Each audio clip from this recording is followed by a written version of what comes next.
பையன் previous record வந்துட்டு கொஞ்சம் பேடாக இருக்கே, வந்துட்டு மாஸ்டரில் வந்துட்டு லொக்கேஷனாக எனக்கு ஒரு 10 நிமிஷம் கொடுத்தாரு.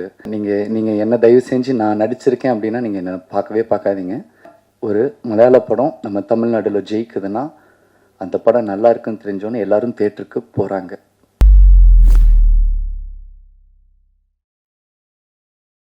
அடுத்த படங்களை கொடுத்து பெஸ்ட் சைல்டு ஆக்டர் அப்படிங்கிற அவார்டும் வந்து வாங்கியிருக்கிறாரு. இப்போ வரைக்கும் கிட்டத்தட்ட 100 ஃபிலிம்ஸ்க்கு மேல வந்து பண்ணிட்டாரு, அதுவும் 6 லாங்குவேஜஸ்ல. இவருக்கு இன்ட்ரோ கொடுக்கணுமா அப்படிங்கிற அவசியமே இல்ல, அந்த அளவுக்கு ஒரு பாப்புலரான பர்சன். மாஸ்டர்ல பவானியா களமிறங்கி லேபிள்ல முத்திரை பதித்த கதையின் நாயகன் மாஸ்டர் மகேந்திரன். எங்க வீட்டு பிள்ளை அப்படின்னு சொல்றதை விட நம்ம வீட்டு பிள்ளை மாஸ்டர் மகேந்திரன் அப்படின்னு சொல்லி ஒரு சில வார்த்தைகள் பேசுவதற்காக அழைக்கிறோம். தேங்க்யூ, ரொம்ப நன்றி அந்த ஒரு பியூட்டிஃபுல் இன்ட்ரோக்கு. நான் கேட்டேன் எதுக்கு இதெல்லாம் அப்படின்னு. இல்லை நாங்கள் நிறைய ஹீரோஸுக்கு பேசுகிறோம், உங்களுக்கு மட்டும் எப்படி பேசாமல் இருப்போம் அப்படின்னாங்க. நான் இன்றைக்கி நான் ஹீரோ கிடையாது, உங்கள் வீட்டு பையன்தான். அண்ட் ரொம்ப நன்றி உங்கள் எல்லாருக்கும், ரொம்ப தேங்க்ஸ். நான் சாங் வந்துட்டு டெலிகாஸ்ட் ஆகும்போது நான் கேட்டேன் பிரசாந்த் கிட்ட, பிரசாந்த் நம்ம ப்ரெஸ் எல்லாருமே வந்திருக்காங்க, எவ்வளோ நேரம் இருப்பாங்கன்னு தெரியாதா, அவங்களுக்குலாம் ஓகேவா, டைம் ஓகேவான்னு நான் கேட்டேன். அப்போ அவங்க சொன்னான், இல்லைனா அவங்க தான் சொன்னாங்க பரவாயில்லப்பா நீ போடுப்பா நாங்கள் எல்லாத்தையும் பார்க்குறோன்னு சொன்னாங்க. அந்த ஒரு பொறுமைக்கு உங்கள் எல்லாருக்கும் ரொம்ப ரொம்ப நன்றி. Thank you so much, thank you. And இங்கே இருக்கிறவங்க எல்லாருமே வந்து இந்த 30 வருஷத்தில் நான் சினிமாவில் என்ன பார்த்து கற்றுக்கிட்டனோ, நான் என்ன பார்த்து வளர்ந்தனோ என்னோட ஜேர்னியில் நீங்கள் எல்லாருமே இருக்கீங்க. நீங்கள் யாரும் எனக்கு புதுசு கிடையவே கிடையாது. எனக்கு ஒன்றுமே இல்லாதப்போயும் எனக்காக நீங்கள் எல்லாருமே இருந்திருக்கீங்க. இன்றைக்கி நான் ஏதோ ஒன்று பண்ணும்போதும் நீங்கள் எல்லாருமே எனக்காக இருந்திருக்கீங்க. Thank you for that. இந்த பசங்க இந்த ஸ்டேஜ் ரொம்ப டிஃப்ரெண்ட். ஏன்னா கோவிட் டைமில் பிஃபோர் மாஸ்டர் எனக்கு என்ன படம் வரும்னு எனக்கு தெரியாது.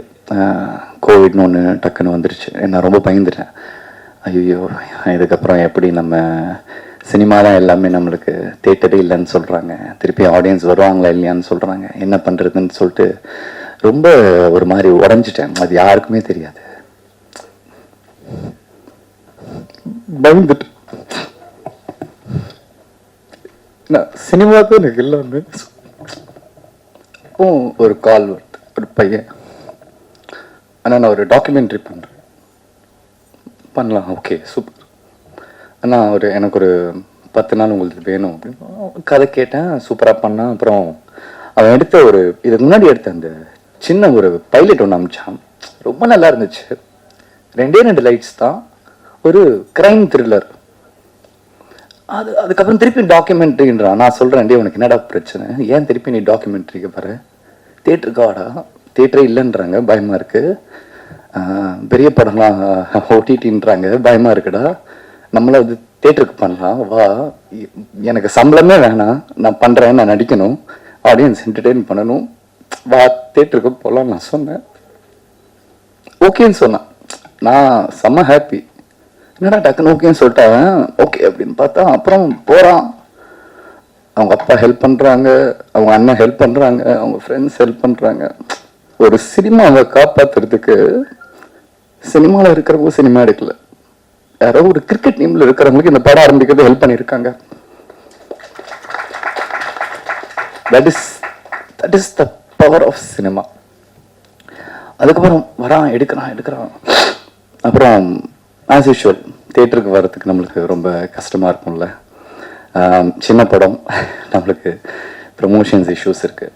அப்புறம் என்னால் என்னென்ன முடியுமோ எனக்கு பிடிச்ச என்னுடைய டெக்னீஷியன்ஸ், இவங்க நல்லா பண்ணுவாங்கன்னு நினச்சி என்னுடைய டெக்னீஷியன்ஸ், என்னுடைய ஃபைட் மாஸ்டராக இருக்கட்டும், என்னுடைய மியூசிக் டைரக்டராக இருக்கட்டும், இந்த சிரிகானாக இருக்கட்டும், அண்ட் கோபாலாக இருக்கட்டும், என்னால் என்னென்னலாம் ஒரு படத்தை தூக்கிட்டு வர முடியுமோ. ஏன் அப்படின்னா என் படத்தை நான் தானே காப்பாற்றணும், வேறு யார் வந்து காப்பாற்ற நான் வெயிட் பண்ணிகிட்டே இருப்பேன், அது பண்ண முடியாது என்னால். அவங்க அப்பா இன்வெஸ்ட் பண்ணியிருக்காரு.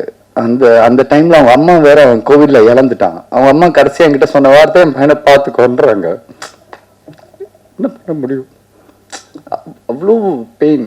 சரி ஓகே இந்த படம் பண்ணிடலாம் அப்படின்னு வந்தேன்.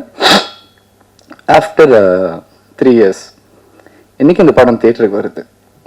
நான் உங்ககிட்டலாம் ஒன்று தான் கேட்டுக்கிறேன், நாங்கள் பெரிய படம் பண்ணியிருக்கோம், சின்ன படம் பண்ணியிருக்கோன்றதை நீங்களும் பார்க்காதீங்க. நாங்கள் உங்களுக்காக படம் பண்ணியிருக்கோம். உங்களுக்கு ஒரு 2 hour கொடுங்க. நாங்கள் நல்லது செஞ்சுருக்கோமோ கெட்டது செஞ்சுருக்கோமோ கரெக்டாக பண்ணியிருக்கோமோ தப்பாக பண்ணியிருக்கோம். எல்லாரும் தேட்டருக்கு வாங்க. சின்ன படம், முடிஞ்ச அளவுக்கு எழுதுங்க, ஹெல்ப் பண்ணுங்க. இந்த ஸ்டேஜில் இருக்கிறவங்க எல்லாருமே எனக்கு ரொம்ப பிடிக்கும். எல்லாருமே யாருமே காசு எதிர்பார்த்து காசு கூட நான் வரேன்னு சொல்லி யாருமே வரல. அதனாலதான் இந்த படம் இன்னைக்கு ஸ்டேஜ் வரைக்கும் வந்து March 15th தேட்டருக்கு வருது. இங்க காசு இங்க யாருக்குமே முக்கியம் இல்லை. எங்களுக்கு எங்க ஒர்க் தான் முக்கியம், எங்க படம் தான் முக்கியம். எல்லாருக்கும் ரொம்ப நன்றி. ஐ கான் சே, என்னால எல்லாருடைய பேரும் சொல்ல முடியல. I am sorry. And action reaction ஜெனிஸ்ண்ணா, தேங்க்யூண்ணா, தேங்க்யூ. ஒரு பிரச்சனை இருக்கு, மகேந்திரனுக்கு ஒரு பிரச்சனை இருந்துகிட்டே இருக்கு. மகேந்திரனா ஓகே, எப்படிப்பா அந்த பையன் ப்ரீவியஸ் ரெக்கார்டு வந்துட்டு கொஞ்சம் பேடா இருக்கு எப்படி அப்படின்ட்டு. அது அதை அதை எப்படி உடைக்கிறதுன்னு எனக்கு தெரியல. நானும் வந்துட்டு I'm trying my level best. நானும் வந்துட்டு மாஸ்டரில் வந்துட்டு லொக்கேஷனா எனக்கு ஒரு 10 நிமிஷம் கொடுத்தாரு, ஒன்று பண்ண முடிஞ்சது என்னால். திருப்பியும் லேபிளில் வந்துட்டு அருணா வந்துட்டு ஒரு அருண் ராஜா காமராஜ்னு ஒரு 10 எபிசோடு குடிச்சாரு, என்னால் பண்ண முடிஞ்சது. இன்னைக்கு பிரசாந்த் எனக்கு ஒரு படம் கொடுக்குறான், எனக்கு வேற ஒரு டைரக்டர் ஒரு படம் கொடுக்குறாங்க. I'm trying my level best. நீங்கள் என்ன தயவு செஞ்சு நான் நடிச்சிருக்கேன் அப்படின்னா நீங்கள் என்ன பார்க்காதீங்க. அதுக்கு பின்னாடி நிறைய உழைச்சிருக்காங்க, நிறைய மியூசிக் இருக்குது, நிறைய கேமராலாம் இருக்குது, அதெல்லாம் கொஞ்சம் பாருங்கள். ஒரே ஒரு விஷயம் தான் உங்கள்கிட்ட கேட்டுக்கிறேன். சினிமா நல்லா இருக்கணும்னா நீங்கள் எல்லாருமே தேட்டருக்கு வரணும். நீங்கள் எல்லாரும் தேட்டருக்கு வந்தால் மட்டும்தான் சினிமா ஜெயிக்கும். இன்னைக்கு ஏன் ஒரு மலையாள படம் நம்ம தமிழ்நாட்டில் ஜெயிக்குதுன்னா அந்த படம் நல்லா இருக்குன்னு தெரிஞ்சோன்னே எல்லாரும் தேட்டருக்கு போகிறாங்க.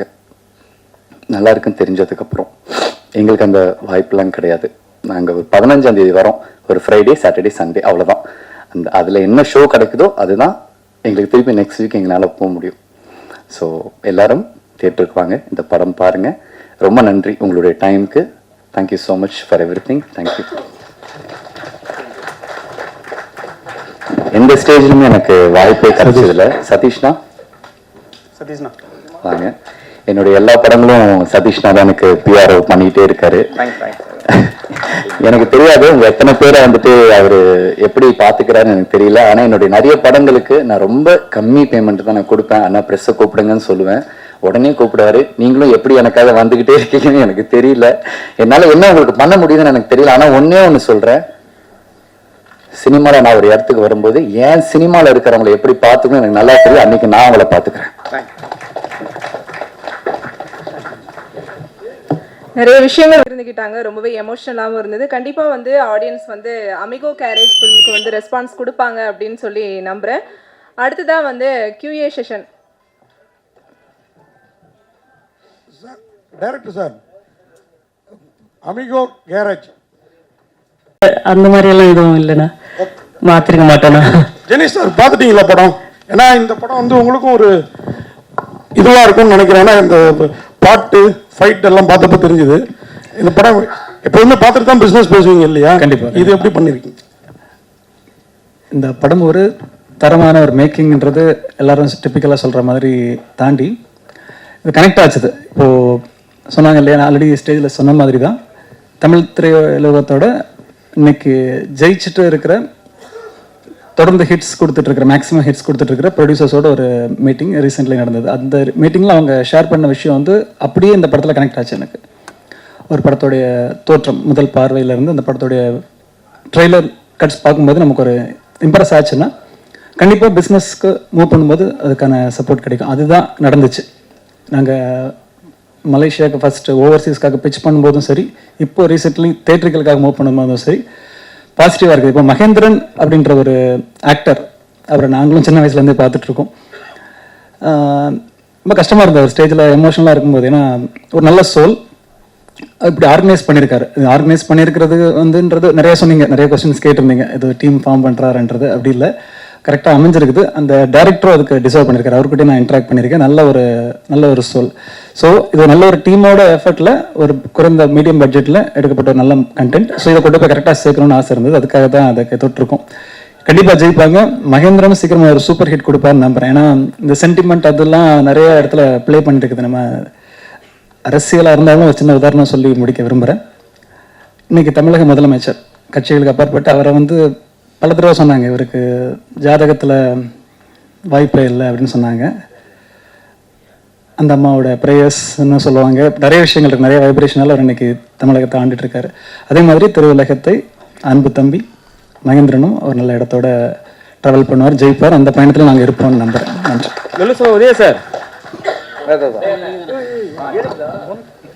நீங்க லொல்லு சபா நடிச்சு 20 வருஷம் ஆயிடுச்சு. நிறைய படத்துல உங்களை நாங்க பாக்குறது கிடையாது. இப்ப மகேந்திரன் உங்களை கூப்பிட்ட உடனே என்ன ஃபீல் பண்ணீங்க? ஏன்னா மகேந்திரன் வர ஆக்டருக்கு கொடுக்குறாங்க, நீங்க சீனியர் மோஸ்ட் ஆக்டர், சரிங்களா? இப்போ எடுத்த உடனே ஒரு நாளுக்கு அப்புறம் உங்களை கூப்பிடும் போது நீங்க என்ன ஃபீல் பண்ணீங்க? இல்லை, அது ஒரு சந்தோஷம். நான் லொல்லு சபாவுக்கு முன்னாடியே படங்கள்லாம் ஆக்ட் பண்ணேன். ஃபர்ஸ்ட் சினிமா தான், வேலை கிடைச்சிருச்சு, பூவெல்லாம் உன்வாசம், நிறைய படங்கள் பண்ணியிருக்கிறேன். அது கொஞ்சம் வாய்ப்பு கொஞ்சம் கம்மியாக இருந்ததுனால ஒரு ரைட்டராக போனேன் விஜய் டிவியில் சகல வேலைக்கு. அதுக்கப்புறம் லொல்லு சபாவில் ஆக்ட் பண்ணேன். அப்போ எனக்கு சின்ன வயசுலேருந்து தம்பி மகேந்திரன் தெரியும், நம்ம மேலே ரொம்ப பிரியமாக இருப்பாப்புல. சரி கூப்பிட்டாப்புல. அந்த நேரம் கோவிட் கொஞ்சம் இதாக இருந்ததுனால சரி ஒரு நல்ல நமக்கு ஒரு திரும்ப முனை அமையும் இந்த வாய்ப்புன்னு சொல்லிட்டு கூப்பிட்டோன்னு போயிட்டேன்.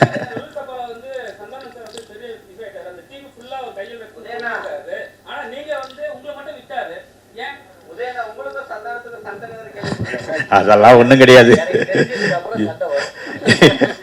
இல்லை இல்லை, அது என்னன்னா ஒரே இடத்துல, அதாவது நான் ஒரு ஆர்டிஸ்டாக இருந்தேன் ஃபஸ்ட்டு இருந்தேன். அதுக்கப்புறம் ரைட்டராக போனவொன்னா எனக்கு வெளியே எனக்கு போகவே முடியல. உள்ளே உட்காந்துட்டு அதே சவுத்தை மாற்றி மாற்றி மாற்றி மாற்றி ஒரு 8 வருஷமா 7 வருஷம் கிட்ட பார்த்து மைண்டே ஒரு மாதிரி ஆயிடுச்சு. அதனால தான் நான் வெளியே வந்தேனே தவிர, நமக்கு ஒரு கிரியேட்டர் ஒரு இதாக நடிக்கிறோம், ஒரு வயலினிஸ்ட்டு ஒரு கச்சேரிக்கு போயிட்டு இருந்தோம், நடிச்சுக்கிட்டு இருந்தோம், இவ்வளோ விஷயங்கள் பண்ணது வெறும் ரைட்டிங்கு மட்டுமே ஒரு இடத்துல உட்காந்ததுனால எனக்கு கொஞ்சம் மனசுக்கு கொஞ்சம் இதாக இருந்தது. வெளியே வந்தோன்னா ஃப்ரீ ஆகிட்டேன், வேற ஒன்றும் கிடையாது. அதான் உண்மை. இதை ஜன வேணாங்கிறது அப்படின்னா அப்படியா? அதெல்லாம் ஒன்றும் கிடையாது. பழைய கத்தி வச்சிருக்கேன் சைடில் சுற்றி இடுப்புல. நன்றி நன்றி. தேங்க்யூ.